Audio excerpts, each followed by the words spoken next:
नमस्कार। आपका eco 024 YouTube channel पर आपका भरपूर स्वागत है और आप सभी की चल रही होगी जीत की तैयारी। कक्षा 12वीं की एनसीईआरटी वेस्ट अर्थशास्त्र का चैप्टर 3 उसका ये दूसरा भाग है। अपन लोगों ने उत्पादन फलन, उत्पादन का अर्थ ये पढ़ चुके थे। अब अपन लोग बात करेंगे उत्पादन फलन दो प्रकार का होता है। एक होता है पैमाने का प्रतिफल अर्थात दीर्घकालीन उत्पादन फलन, दूसरा होता है अल्पकालीन उत्पादन फलन। अभी अपन लोग अध्ययन करेंगे अल्पकालीन उत्पादन फलन। अल्पकालीन उत्पादन फलन का संबंध अल्प समय से है, अल्प शॉर्ट टाइम से है, अर्थात इसके अंदर उत्पादन के जब फर्म उत्पादन के कुछ साधनों को स्थिर रखकर कुछ अन्य परिवर्तन साधनों की मात्रा में कमी या वृद्धि करने से उत्पादन के भौतिक मात्रा में होने वाले परिवर्तन को अल्पकालीन उत्पादन फलन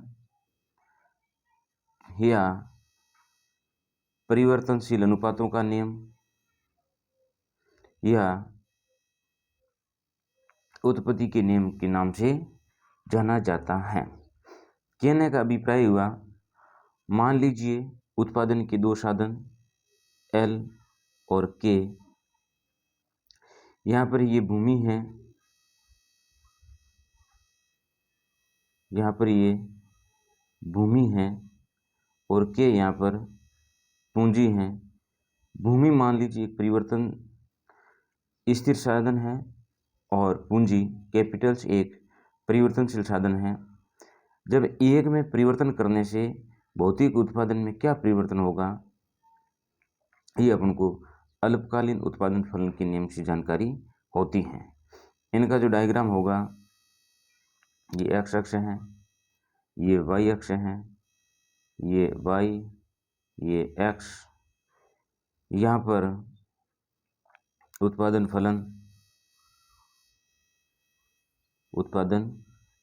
फलन रखा गया है। इसमें ये जो होगा, ये मान लीजिए परिवर्तन संसाधित पूंजी को लिया गया है और ये प्रारंभिक के होगा, उत्पादन को बताएगा, टोटल प्रोडक्शन को। ये है नवीन उत्पादन फलन।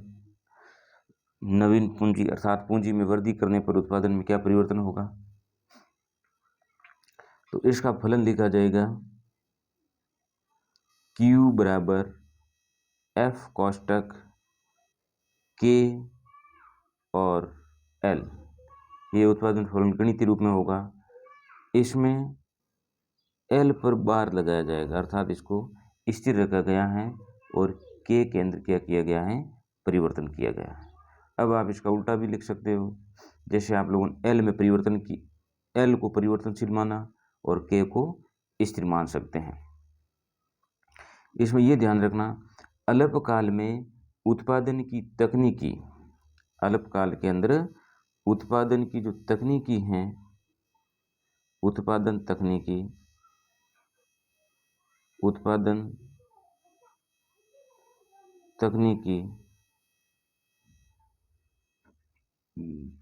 स्थिर मानी जाती है, अर्थात इसके अंदर किसी प्रकार का परिवर्तन नहीं किया जाता है, तब ये नियम लागू होगा। अब परिवर्तनशील अनुपातों का नियम, इनको वापस 3 भागों में बांट के पढ़ते हैं। वो हैं, वापस इसके 3 भाग हो जाते हैं। कुल उत्पादन, जिसको टोटल प्रोडक्शन टीपी कहा जाता है। औसत उत्पादन, इसको एवरेज प्रोडक्शन एपी कहा जाता है।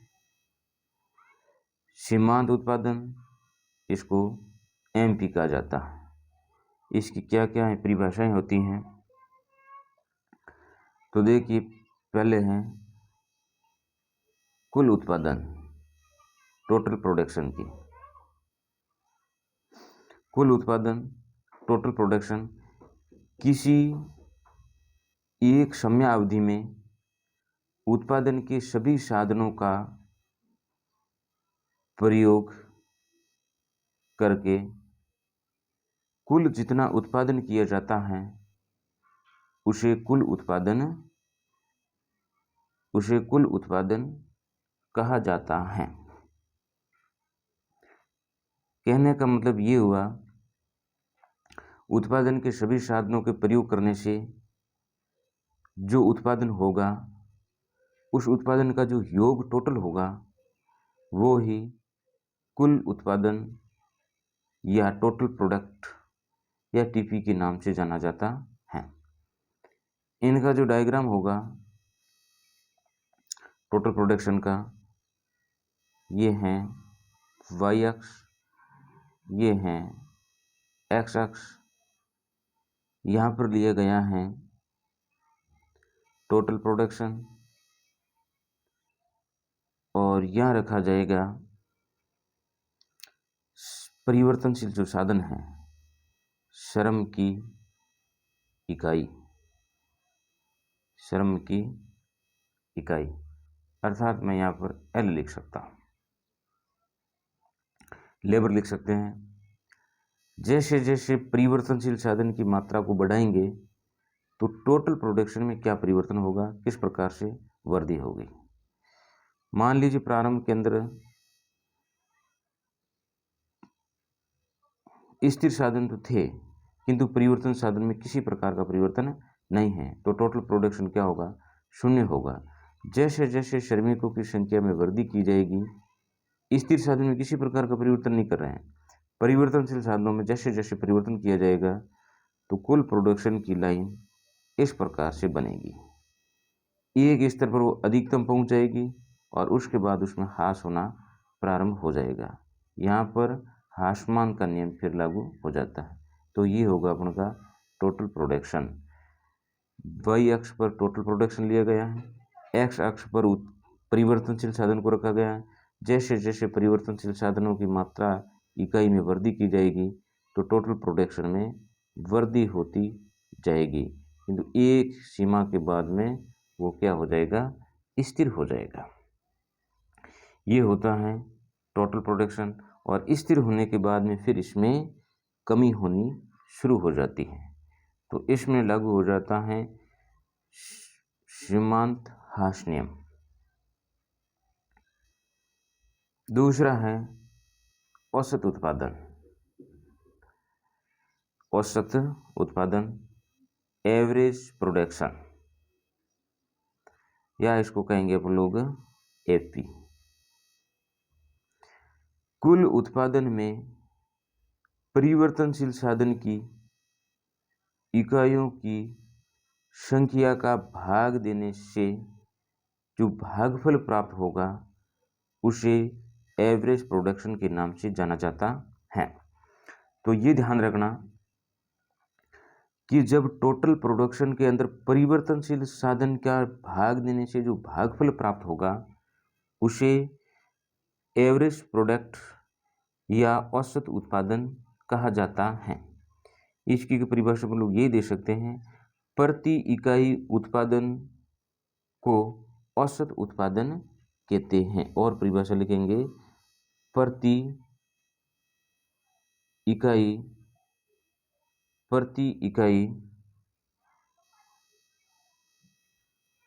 उत्पादन, प्रति इकाई उत्पादन को औसत उत्पादन कहते हैं। ये बात ध्यान रखना। अब इसका फॉर्मूला क्या होगा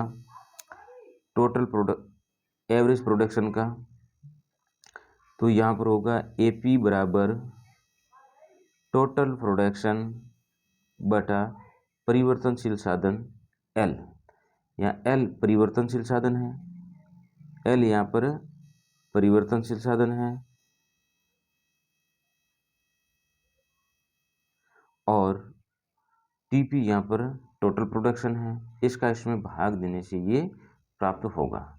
इसका जो डायग्राम होगा वो होगा, ये y अक्ष है, ये x अक्ष है।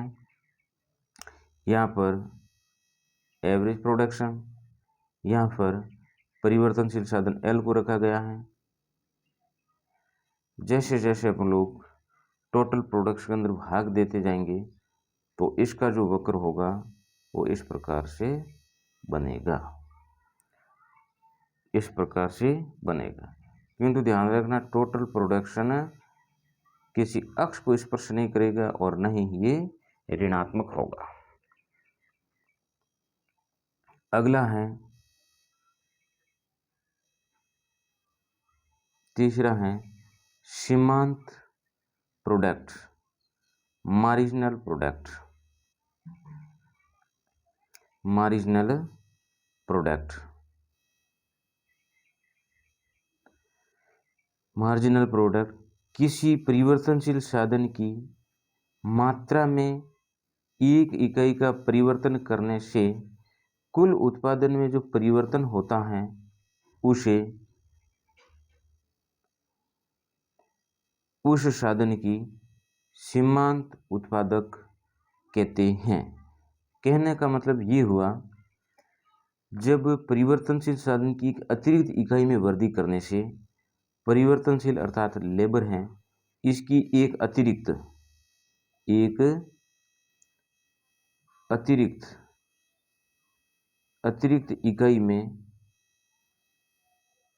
इकाई में कमी या वृद्धि करने से तो टोटल प्रोडक्शन में जो चेंजेज आता है, ये त्रिभुज का अभिप्राय ध्यान रखना, डेल्टा से अभिप्राय है परिवर्तन। जो टोटल प्रोडक्शन में जो चेंजेज होता है उसे सीमांत उत्पादन या मार्जिनल प्रोडक्ट या एमपी के नाम से जाना जाता है। मार्जिनल प्रोडक्ट को ज्ञात करने का फॉर्मूला है एमपी मार्जिनल प्रोडक्ट बराबर total product n minus TP n minus 1। यहाँ पर जो ये टीपी एन है ये नवीन कुल उत्पादन है, नवीन कुल उत्पादन, और ये है नवीन उत्पादन से पहले के कुल उत्पादन की इकाइयाँ। उसमें से इसको घटाने के बाद में जो प्राप्त होगा तब अपन को मार्जिनल प्रोडक्ट प्राप्त होगा। इसका दूसरा सूत्र और है डेल्टा, एक और सूत्र है इसका, डेल्टा टीपी बटा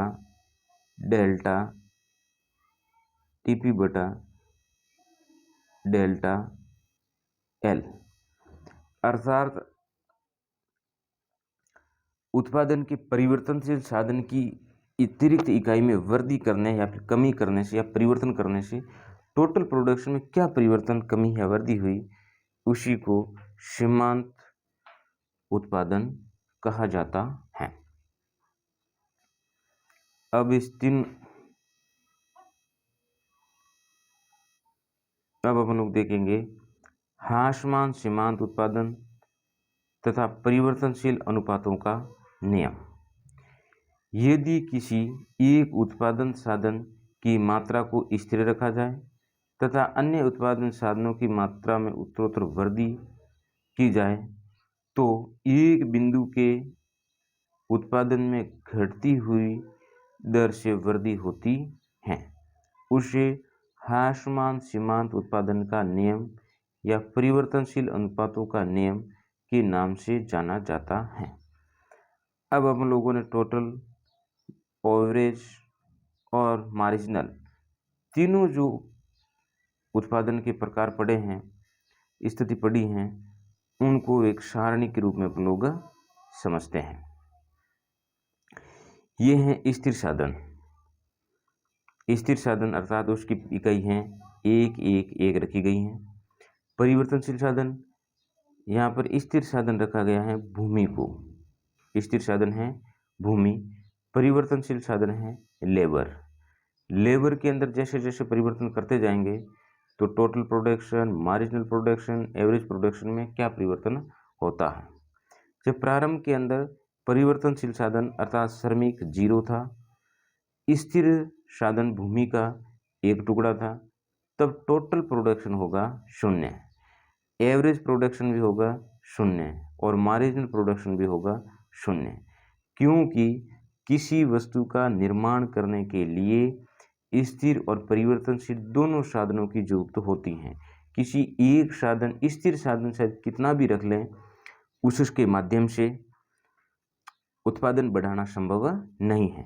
उदाहरण से समझिए, मान लीजिए अपन को ईंटों का निर्माण करना है, ईंटों का निर्माण करना है, तो यहाँ पर गीली मिट्टी अधिक से अधिक मात्रा में रखने के बावजूद किसी एक भी श्रमिक को नहीं रखा गया, तो ईंटों का निर्माण होगा क्या? निर्माण संभव नहीं है। इसलिए टोटल उत्पादन, मार्जिनल उत्पादन, एवरेज उत्पादन सब क्या होगा? 0 होगा। जैसे जैसे परिवर्तनशील साधन 0 से 1, 1 से 2, 2 से 3, 3 से 4, 5, 6, 7 जैसे जैसे इकाई में वृद्धि की जाती है, तो टोटल उत्पादन में देखो, पहले उत्पादन कितना था? 0। बाद में जैसे श्रमिक की एक इकाई लगाने से टोटल प्रोडक्शन कितना हो गया? 10।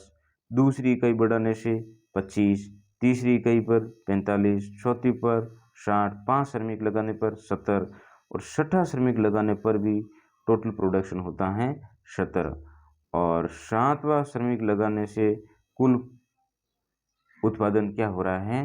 वापस 60 हो रहा है। इससे अपन लोग ये समझते हैं कि 0 जब परिवर्तनशील साधन लगाया जाता है, तब स्थिर संसाधन का उपयोग न के बराबर हो रहा है। जैसे जैसे परिवर्तनशील साधनों में वृद्धि की जाती है, तो स्थिर साधन का उपयोग शुरू होता है, किंतु जब श्रमिक की 5वीं इकाई लगाई जाती है और स्थिर साधन एक ही जमीन का टुकड़ा है, उसमें अधिकतम उत्पादन हो जाता है 70 इकाई और जैसे ही 6ठा इकाई लगाई जाती है परिवर्तनशील साधन अर्थात श्रमिक की, तो कुल उत्पादन स्थिर हो जाता है, क्योंकि अब स्थिर संसाधन की जो अधिकतम उत्पादन की वो क्षमता थी, उसका वो अधिकतम उपयोग किया जा चुका है। उसके बाद में उसकी जो टोटल प्रोडक्शन, जो उसकी क्षमता है, उसमें क्या होने लग जाती है? कमी हो जाती है। यहीं से फिर लागू होता है उत्पादन का ह्रास नियम, ह्रास सीमांत उत्पादन का नियम।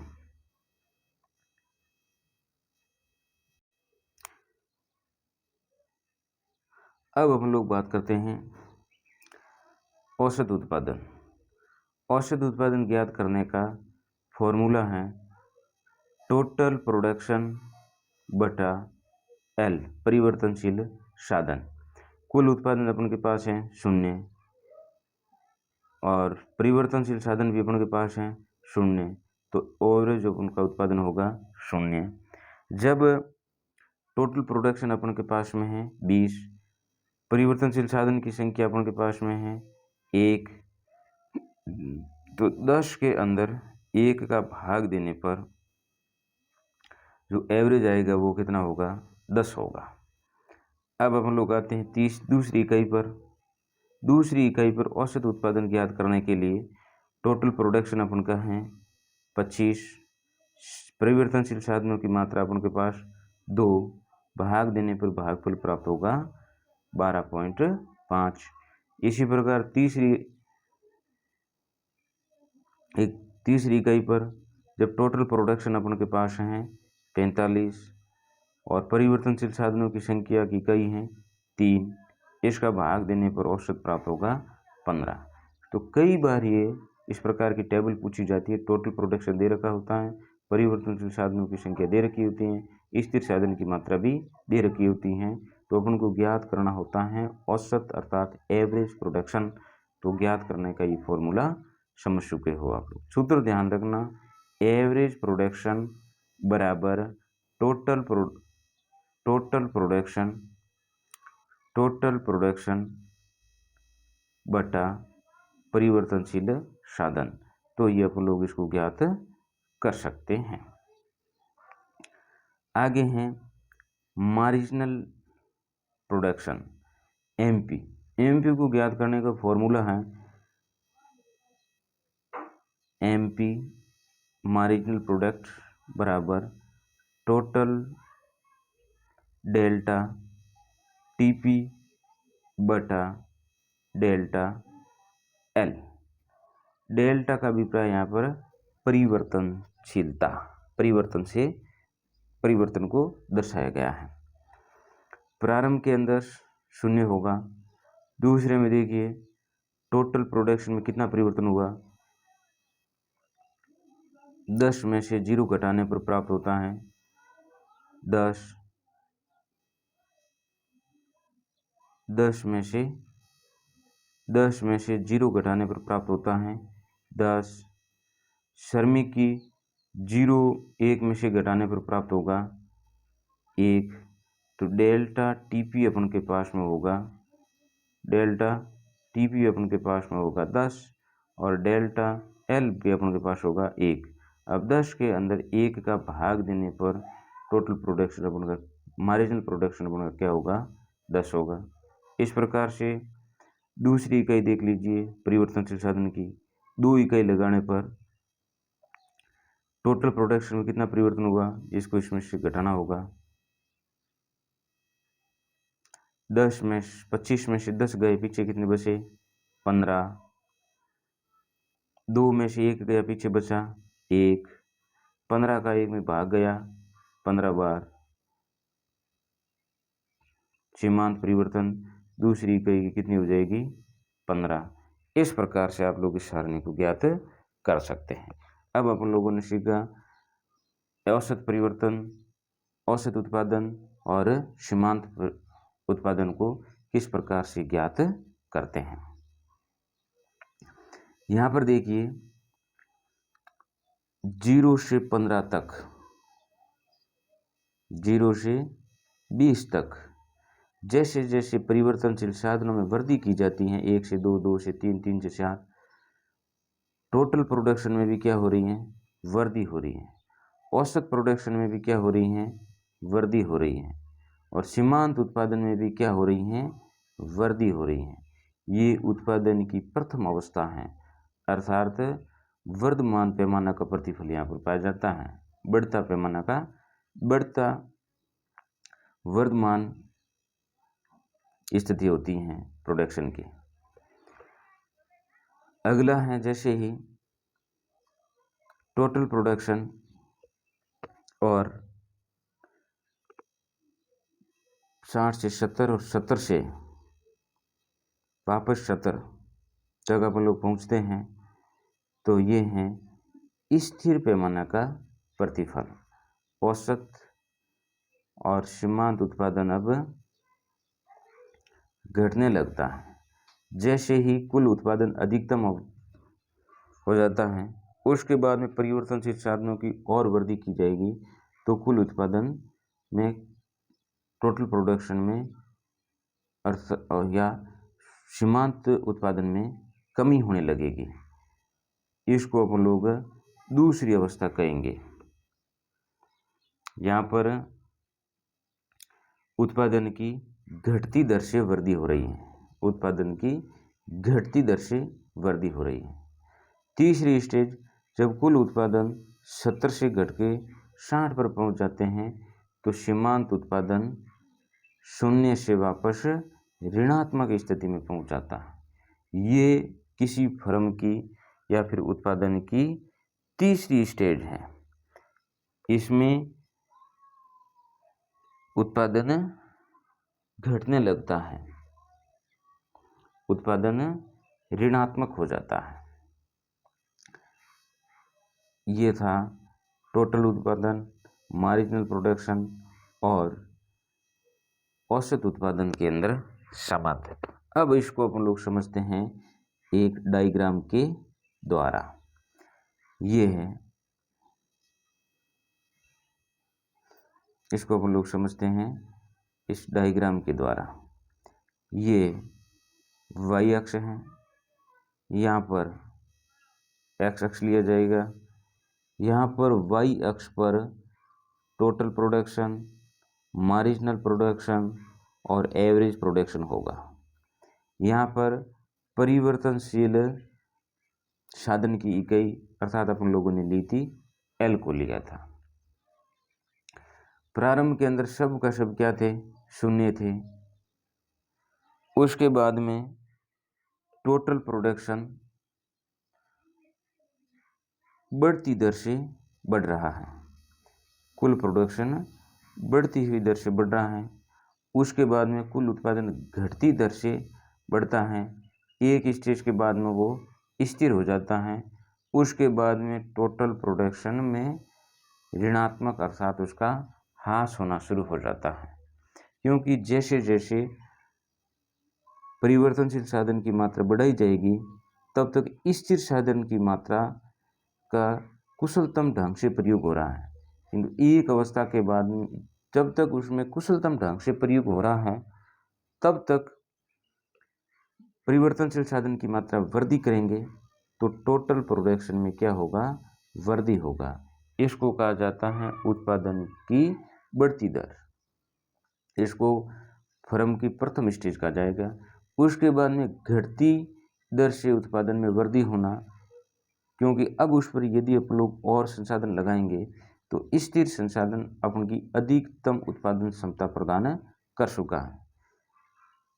उसके बाद में ये हो जाएगी दूसरी अवस्था, और उसके बाद उत्पादन के परिवर्तनशील साधनों की मात्रा में वृद्धि की जाएगी। तो स्थिर संसाधन की जो अधिकतम क्षमता थी उसमें अतिरिक्त वृद्धि करने से उसकी क्षमता में वृद्धि नहीं होगी, तो टोटल प्रोडक्शन में क्या होने लगे जाएगा, ह्रास होने लगे शुरू हो जाएगा। ये था उनका टोटल प्रोडक्शन। औसत उत्पादन, प्रारंभ के अंदर औसत उत्पादन भी में वृद्धि होती है और सीमांत उत्पादन में भी वृद्धि होती है, किंतु औसत उत्पादन एक बिंदु के बाद उसमें कमी होने लग जाती है, किंतु सीमांत उत्पादन में एक बिंदु के बाद औसत उत्पादन से भी नीचे आ जाता है और फिर वह ऋणात्मक स्थिति में पहुंच जाता है। तो ये होगा अपन का एवरेज प्रोडक्शन, ये होगा अपन का मार्जिनल प्रोडक्शन। अब इसके बीच में अपन लोगों के संबंध पूछें तो पहले स्टेज के अंदर इसमें बढ़ता प्रतिफल की अवस्था कहते हैं। जो ये प्रथम अवस्था है इसे बढ़ते प्रतिफल की अवस्था कहा जाता है। प्रथम स्टेज में उत्पादन को बढ़ते प्रतिफल की अवस्था, बढ़ते प्रतिफल की अवस्था कहते हैं। उसके बाद इसमें सभी में वृद्धि हो रही, टोटल प्रोडक्शन, मार्जिनल प्रोडक्शन और एवरेज प्रोडक्शन। और प्रथम अवस्था उत्पादन की बढ़ती दर रहेगी जहां पर एवरेज प्रोडक्शन मार्जिनल प्रोडक्शन को क्या कर देता है, काटता है। उसके बाद में उत्पादन की घटती दर की अवस्था प्रारंभ हो जाती है, अर्थात दूसरा स्टेज शुरू हो जाता है। प्रारंभ के अंदर दोनों एपी और एमपी दोनों समान रूप से बढ़ते हैं। वह अवस्था एपी बराबर एमपी बिंदु के समाप्त तक चलती है।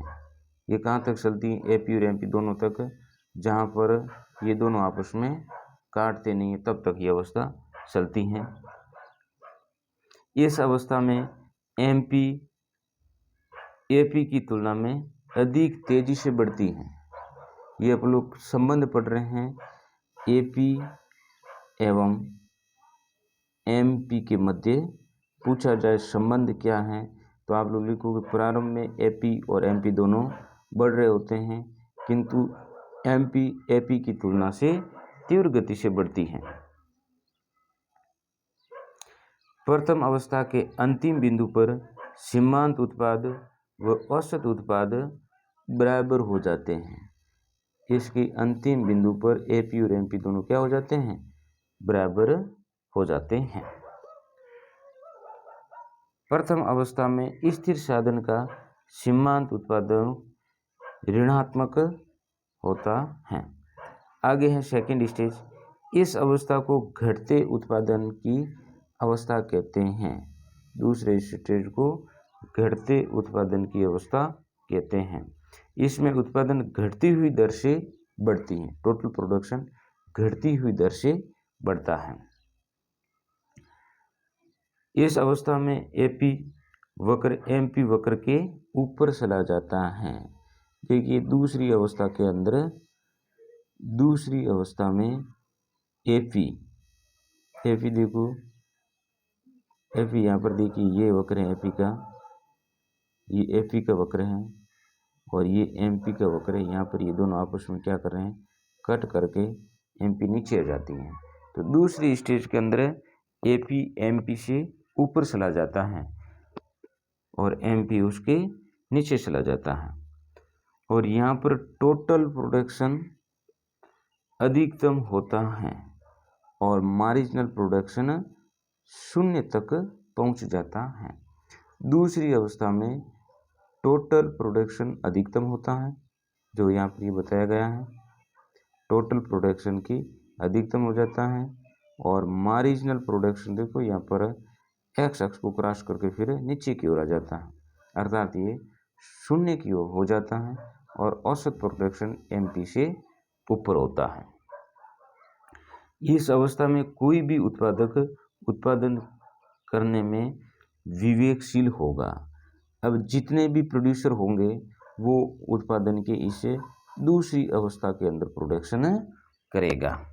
इससे आगे फिर तीसरी अवस्था उत्पादन की, प्रोड्यूसर की, यहाँ पर टोटल प्रोडक्शन भी घटता है, औसत उत्पादन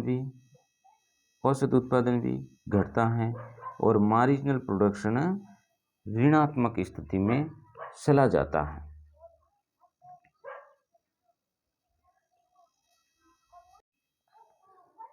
तो इसमें ये विशेष ध्यान रखना, कई बार बोर्ड के अंदर टोटल प्रोडक्शन एवं मार्जिनल प्रोडक्शन में संबंध पूछा जा सकता है। संबंध पूछते हैं।